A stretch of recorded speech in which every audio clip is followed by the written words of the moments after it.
Hey everyone, it's Kneecap here, and this is going to be a guide for the first boss in Tomb of Sargeras, Goroth. Now luckily this boss does not have many abilities, and it's a fairly cakewalk boss, but we'll just go ahead and go through these so anyone can clear up any confusions that they may or may not have. First of all, we're going to start with the most important ability in this fight, which is called Infernal Spike. Periodically he's going to place spikes up above random players' feet, and these spikes are just going to do a very, very small amount of damage. The damage is negligible and normal, you don't even have to worry about that. However, these spikes are very important because they're going to play into basically almost every other mechanic in the raid. So basically, you're not going to want to destroy these spikes in any way, shape, or form, except for during one of the abilities. And we'll just go ahead and go into that ability next, which is called Shattering Star. He's going to target one person and shoot a Shattering Star at them. Now, in order to survive this attack easily, you just need to put a spike between yourself and the boss. The more spikes, the better. The more spikes, the lower the damage of the blast will be. This blast is going to do damage to the entire raid. However, it's not terrible raid damage.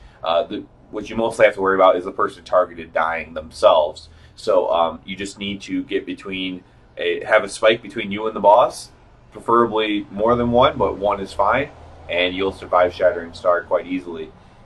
Next, we'll talk about the Crashing Comet. Crashing Comet is, the damage is not important at all on normal, really. However, basically, it's going to be a 10-yard radius and around you, targeted by a Crashing Comet, I think up to 3 players. And what you need to do is just get away from your raid members and get away from the Infernal Spikes.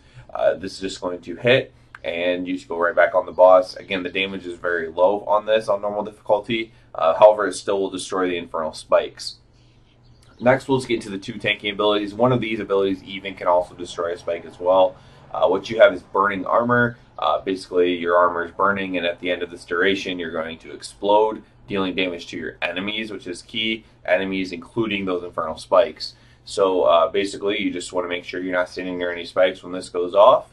And the other tank mechanic is called Melted Armor, which causes the damage you take to be increased by 100%. So if you're going to do a taunt off, this is when you would do the taunt off, is during Melted Armor. The last ability we'll talk about is his big ability, his supposedly kill ability, even though you can technically live through it on normal difficulty, which is Infernal Burning. During this, he's going to start casting Infernal Burning and then channeling it.